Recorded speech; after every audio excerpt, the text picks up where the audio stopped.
Terpantas, terkini dan sahih. Bila-bila masa, di mana jua. Berita di jari. Subscribe YouTube Bulletin TV3. Assalamualaikum dan salam sejahtera. Terima kasih memilih Buletin Pagi. Saya Izrina Amir Hamzah, tajuk utama hari ini. Keputusan sejuta pekerja di arah kerja dari rumah masih kekal di Lembah Kelang.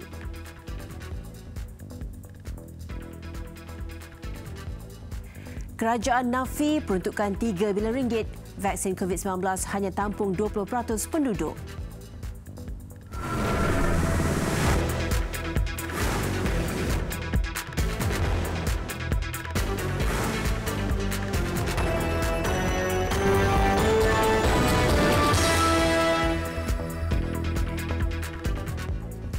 Keputusan untuk membenarkan kira-kira sejuta pekerja sektor awam dan swasta bahagian pengurusan serta pengawasan untuk bekerja di rumah di Lembah Kelang masih dikekalkan. Menteri Kanan Keselamatan Datuk Seri Ismail Sabri Yaakob berkata arahan itu hanya membabitkan pekerja di wilayah Persekutuan dan Selangor kerana kawasan itu masih berada dalam zon merah.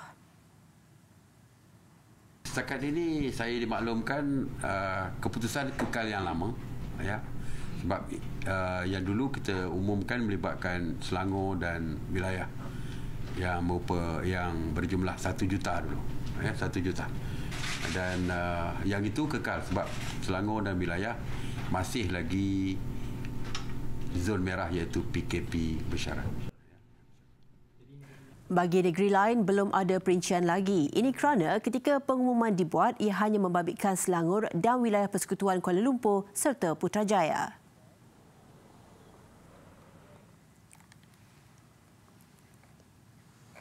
Dalam pada itu, Majlis Keselamatan Negara MKN bersetuju dengan cadangan kerajaan negeri untuk membenarkan pelancong dari Brunei memasuki Sabah.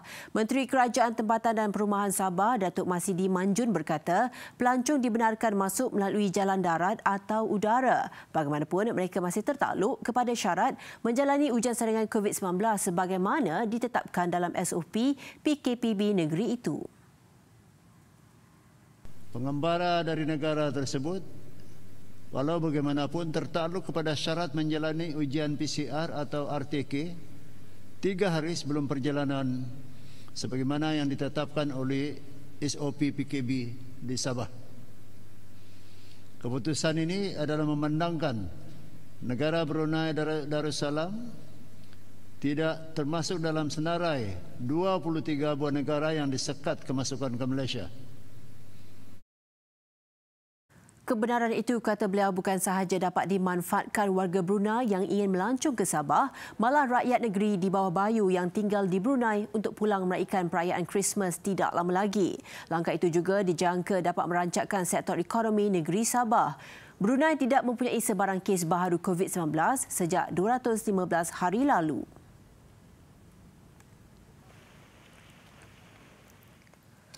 Menteri Sains, Teknologi dan Inovasi Khairy Jamaluddin menafikan dakwaan mengatakan peruntukan RM3 bilion bagi tujuan pembekalan vaksin COVID-19 hanya mampu menampung 20% daripada populasi penduduk negara ini. Beliau menerusi satu kenyataan dikeluarkan semalam menjawab dakwaan yang dibuat oleh Ahli Parlimen Gua Musang Tengku Razali Hamzah. Menurut kenyataan itu, berdasarkan rundingan semasa perolehan vaksin COVID-19, kerajaan masih mengekalkan anggaran RM3 bilion bagi mendapatkan dos yang cukup untuk menampung 70% penduduk di negara ini. Khairy memaklumkan kebanyakan tuduhan dibuat Ahli Parlimen Gua Musang itu tidak berasas, tidak tepat dan mengandungi fakta salah sekaligus memerlukan ia dijawab secara terperinci. Mengulas keupayaan Malaysia yang turut diragui bagi proses penyimpanan vaksin yang memerlukan suhu ultra sejuk, Khairy berkata pihaknya mengenal pasti kemudahan peti sejuk beku di seluruh negara dengan suhu negatif 80 darjah Celsius. Beliau turut menegaskan kerajaan mengambil serius isu keselamatan vaksin dan atas dasar itu ujian klinikal dibuat secara berperingkat bagi memastikan ia bukan sahaja berkesan tetapi selamat digunakan. Lebih banyak maklumat akan diperoleh dalam tempoh ujian fasa klinikal ini berlangsung. Berdasarkan data yang dikongsi menunjukkan vaksin ini berkembang dengan sangat efektif untuk mencegah penyakit. Jelasnya perkara ini penting kerana objektif pertama bagi strategi vaksinasi adalah memastikan lebih ramai tidak dijangkiti atau meninggal dunia disebabkan COVID-19.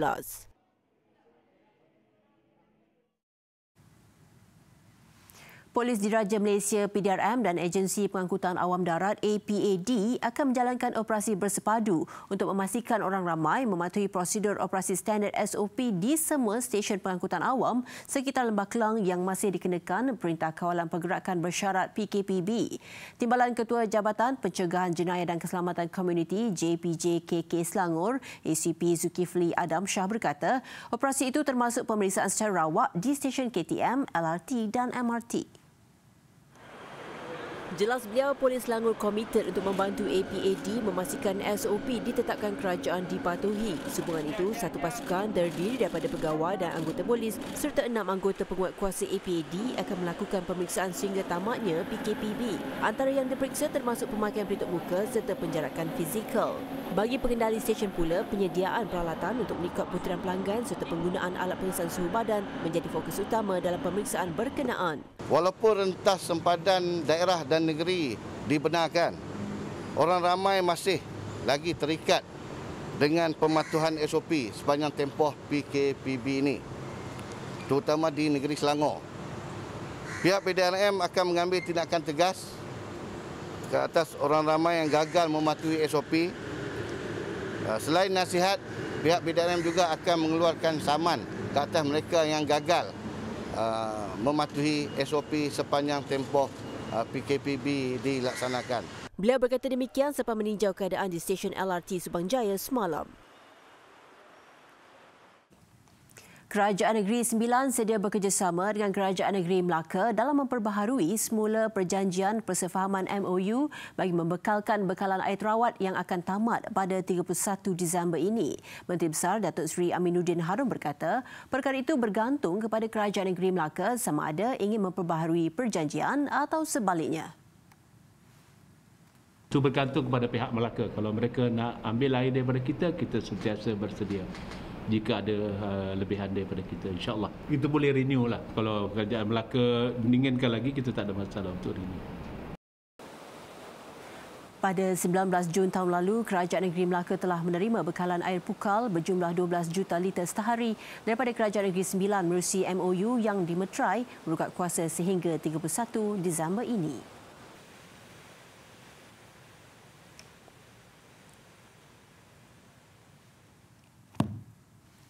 5,000 pejabat awam di Melaka bakal menerima setengah bulan gaji atau minimum RM1,000 yang akan dibayar 2 kali pada pertengahan bulan ini dan Januari depan. Ini kali pertama kerajaan negeri menyalurkan bantuan khas kewangan setengah bulan gaji kepada golongan itu. Saya yakin Allah bantu kita. Allah permudahkan kita dapat membagi setengah bulan gaji kepada penjawat awam dan sejumlah lebih, saya ingat hampir RM55 juta tadi kita keluarkan khusus kepada rakyat di dalam negeri Melaka, sama dalam bentuk bantuan maupun secara langsung atau tidak langsung. Saya melihat kepada kebolehan dan Beliau berkata demikian pada sidang media selepas membentangkan Belanjawan 2021 pada sidang Dewan Undangan Negeri di Aikro semalam. Beliau turut memaklumkan potongan gaji 10% Ketua Menteri dan semua exco negeri selama setahun bermula Januari tahun depan. Potongan untuk disalurkan ke dalam tabung bencana negeri bagi membantu golongan terjejas akibat pandemik COVID-19.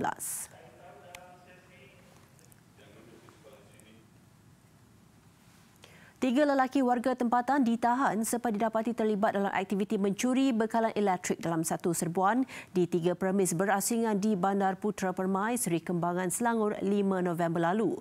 Ketua Polis Daerah Serdang, Asisten Komisioner Razali Abu Samah berkata, 3 individu berusia 29 hingga 54 tahun itu ditahan di 3 premis rumah kedai dalam Ops Api TNB dengan kerjasama Tenaga Nasional Berhad. Sejumlah 240 buah mesin yang digunakan suspek untuk menghasilkan mata wang kripto Bitcoin dirampas dalam serbuan itu. Tidak perlu buat bayaran kepada TNB sebab meter TNB itu akan bergerak secara biasa saja. Slow begitu. Sedangkan mereka telah pun mengubah suai perjalanan arus elektrik itu kepada kapasiti tinggi dijadikan kepada kapasiti yang rendah. Tetapi hasil daripada pemerhatian pengadu tadi iaitu pegawai daripada TNB bersama dengan buat operasi bersama dengan jurutera dia sendiri telah mengesahkan mereka ada banyak mesin-mesin yang terdapat di dalam premis tersebut. Jelas beliau, jika tidak melakukan pengubahsuaian, satu permis perlu membayar kira-kira RM30,000 sebulan. Namun setelah membuat ubahsuaian pendawaian, mereka hanya membayar kira-kira RM500 sebulan. Semakan dilakukan juga mendapati salah seorang suspek mempunyai rekod jenayah lampau berhubung kes kecurangan elektrik, khianat dan pernah dikenakan tindakan di bawah Akta Pencegahan Jenayah 1999 (POKA). Ketiga-tiga suspek didapati berperanan sebagai penjaga permis dan juruteknik bagi menyelia mesin-mesin yang digunakan untuk aktiviti mata wang kripto itu. Kesemua suspek disiasat di bawah Seksyen 37-1 Akta Bekalan Elektrik 1990 yang membawa hukuman denda tidak lebih RM1 juta atau penjara tidak melebihi 10 tahun jika sabit kesalahan. Kira-kira 1,000 penggiat industri muzik mampu menarik nafas lega apabila bakal menerima royalti bernilai RM500 seorang yang dijangka dibayar pada awal tahun depan. Timbalan Menteri Perdagangan Dalam Negeri dan Hal Ehwal Pengguna, Datuk Rosul Wahid berkata, pembayaran royalti kepada pemuzik rakaman dan penyanyi tempatan itu membabitkan dana sebanyak RM11.7 juta yang tertunggak pada tahun 2018. Royalti akan dibayar kepada ahli bernaung di bawah Badan Pelesinan Kutipan Royalti Muzik iaitu Recording Performers Malaysia Berhad (RPM) dan Performers Right Interest Society of Malaysia Berhad (PRISM). Antara kaedah digunakan bagi menetapkan pembayaran royalti kepada penerima termasuk menerusi laporan penggunaan lagu yang dimainkan di badan penyiaran televisyen dan radio. Permulaan RM500. Jadi kalau RM500, RM1,000 jadi RM500,000. Jadi baki lagi lebih kurang dalam 1.2 juta lagi itu akan diagihkan mengikut daripada semasa ke masa. Kerana saya difahamkan ada lagi mereka yang dikesan oleh RPM dan juga PRISM ni yang mungkin akan tampil apabila mereka mendengar sebab mereka dah dapat sebahagian daripada royalti mereka tersebut. Beliau berkata demikian pada sidang media selepas mempengerusikan mesyuarat disertai oleh Perbadanan Harta Intelek Malaysia MyIPO sebagai badan perantara bersama badan pelesinan terlibat berhubung isu kutipan dan agihan royalti industri muzik tempatan semalam. Dalam pada itu, beliau turut memaklumkan bahawa RPM dan PRISM tidak bersetuju untuk melaksanakan moratorium terhadap royalti itu namun bersedia berunding bagi menetapkan bayaran berpatutan. Badan Pelesinan Terbabit turut tidak bersetuju untuk mewujudkan badan pelesinan tunggal berikutan agihan royalti yang disifatkan tidak adil kepada pemuzik dan penyanyi.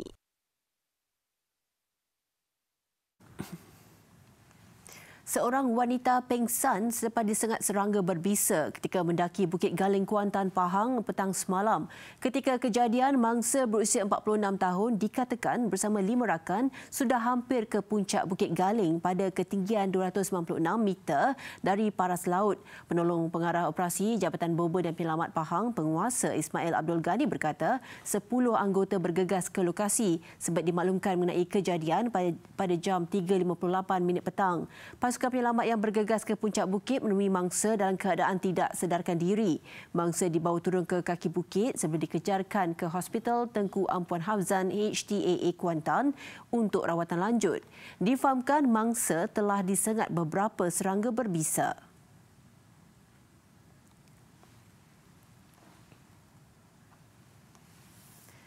Pasukan Gerakan Am PGA Senoi Prague yang dianggotai orang asli perlu dinaik taraf dengan pemberian skim penjawat awam yang lebih baik. Presiden Kongres Kesatuan Pekerja-Pekerja dan Perkhidmatan Awam QPEX Adnan Mat berkata, ia terutama berkaitan kenaikan pangkat dan gaji memandangkan tugas serta risiko kumpulan itu sama seperti anggota polis yang lain. Kita nak supaya dia bermula dengan lantikan SPM ke atas. Kalau dia tidak ada SPM, maklum orang asli, dia ada kepakaran-kepakaran yang boleh dinilai taraf. Sebab kepakaran nilai taraf ni tidak ada kepada kepakaran di luar.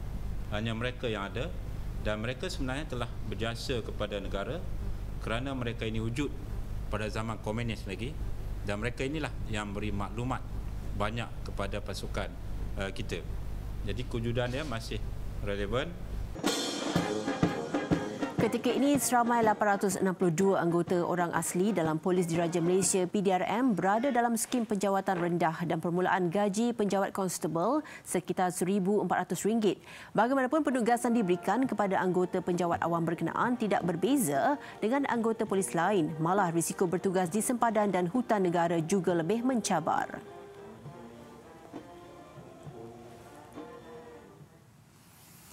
10 stor dan 3 kedai pengedar pelbagai jenis barangan tiruan digempur dalam operasi dilakukan Kementerian Perdagangan Dalam Negeri dan Hal Ehwal Pengguna KPDN HEP Kuala Lumpur semalam. Serbuan dilakukan di 2 pusat pemborong di Lorong Kenanga di Ibu Negara.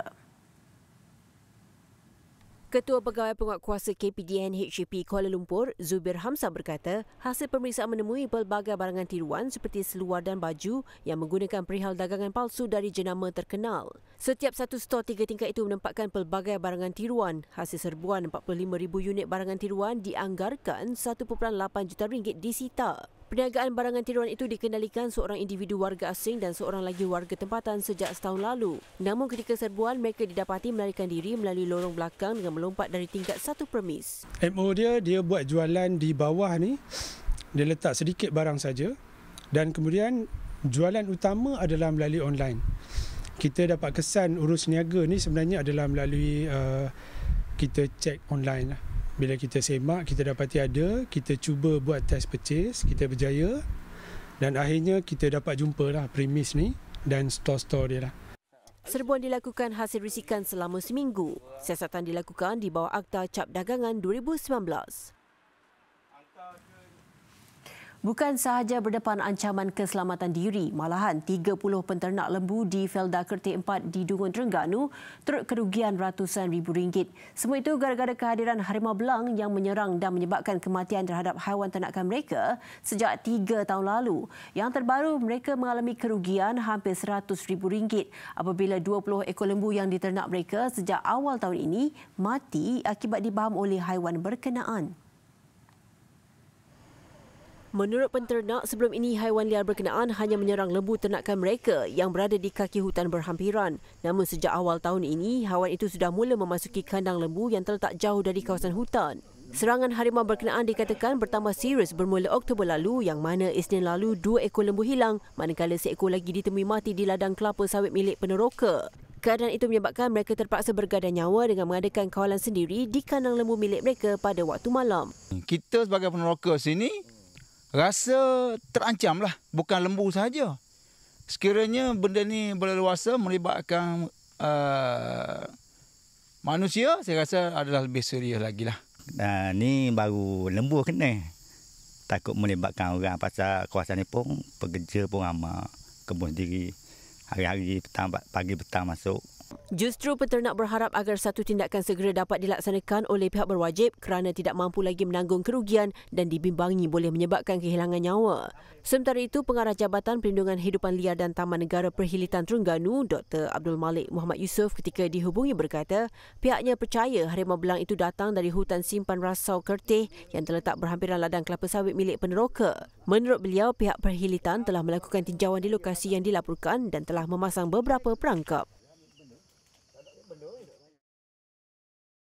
Besar impaknya. Laris selepas hasilnya. Pantas menampilkan prosiding ini secara dalam keuangan maya.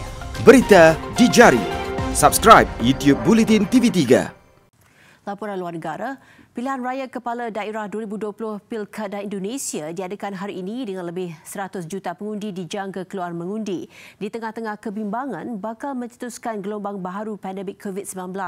Pemilihan ketua daerah serentak akan diadakan di 270 wilayah termasuk di 9 provinsi, 37 kota dan 224 daerah.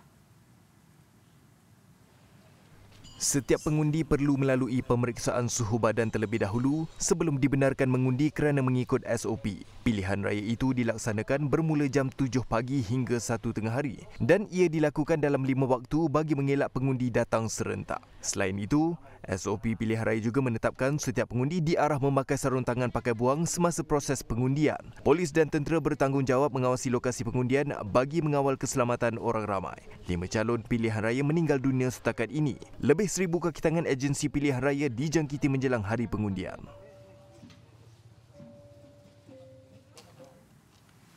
Kepulan asap tebal menyelubungi ruang udara pusat bandar Los Angeles, Amerika Syarikat susulan kebakaran sebuah bangunan komersial.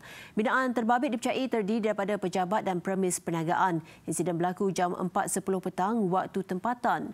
Menurut laporan media tempatan, 135 anggota bomba dan penyelamat dikerahkan ke lokasi bagi memadam kebakaran. Pasukan berkenaan digegaskan ke tempat kejadian susulan kedudukan bangunan terbabit terletak sangat hampir dengan sebuah lebuhraya. Api dapat dikawal 15 minit sejurus usaha pemadaman dilakukan. Bagaimanapun, setakat ini tiada kemalangan jiwa atau kecederaan dilaporkan. Punca kejadian dan jumlah kerugian masih dalam siasatan.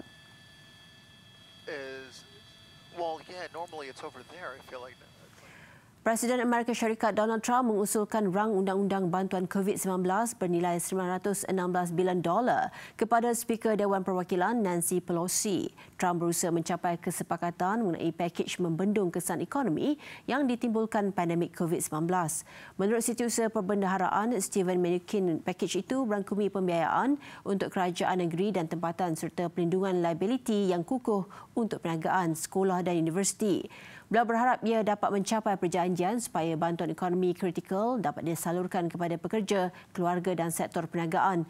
Sebahagian dana itu akan diterima daripada pakej COVID-19 bernilai $140 juta sebelum ini dan wang perbendaharaan. Maklumat terperinci pakej masih belum diperoleh.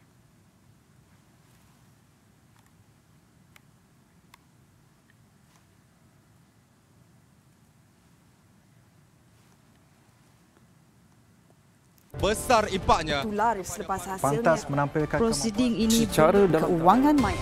Berita di jari. Subscribe YouTube Bulletin TV3.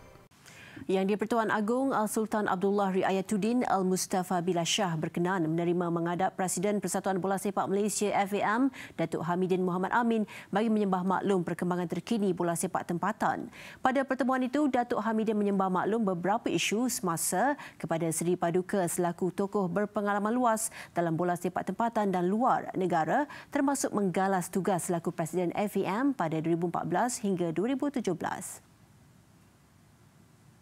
Dari isu semasa yang disembah maklum kepada Al-Sultan Abdullah termasuk perkembangan Ibu Pejabat Baharu FAM dan Pusat Latihan Kebangsaan NTC di Putrajaya serta aktiviti bola sepak negara kendalian badan induk itu dan Liga Bola Sepak Malaysia MFL membabitkan jadual perlawanan mengikut prosedur operasi standard SOP susulan COVID-19. Datuk Hamidin turut menyembah maklum proses penswastaan kelab dan pasukan Liga Malaysia serta pemisahan Persatuan Bola Sepak FA kepada Kelab Bola Sepak FC dan persediaan dan persiapan skuad Harimau Melaya bagi menyambung saingan kelaikan Piala Dunia 2022, Piala Asia 2023 pada Mac 2021. Turut dimaklumkan mengenai perjalanan saingan Liga Malaysia bagi musim 2021 dan Piala AFF yang ditunda kepada Disember tahun depan. Seri Paduka juga dimaklumkan mengenai perkembangan terkini bola sepak yang diputuskan dalam Exco AFF dan Konfederasi Bola Sepak Asia AFC. Presiden FAM juga memohon perkenan pandangan Seri Paduka mengenai tanah FAM seluas 12.14 hektar di Bentong Pahang. Cadangan pembinaan Ibu Pejabat Baharu FAM dan NTC di Putrajaya diilhamkan oleh ayahanda Seri Paduka almarhum Sultan Haji Ahmad Shah yang juga Presiden FAM pada 1984 hingga 2014. NTC di Presin 5 Putrajaya dicadang menampilkan kemudahan moden termasuk 3 padang berciri antarabangsa yang kini dalam perbincangan fasa terakhir bersama Kementerian Belia dan Sukan KBS sebelum kerja-kerja awal pembinaan dijangka bermula awal tahun depan. Rundingan untuk membina Ibu Pejabat Baharu FAM di Presin 5 juga sedang dimuktamad dan dijangka mula dibina pada penghujung 2021. Sebagai tanda menjunjung kasih FAM, Datuk Hamidin mempersembahkan jersey baharu skuad Harimau Melaya kepada Al-Sultan Abdullah. Majlis menghadap berkenaan adalah yang kedua oleh Datuk Hamidin sejak 27 Jun 2019.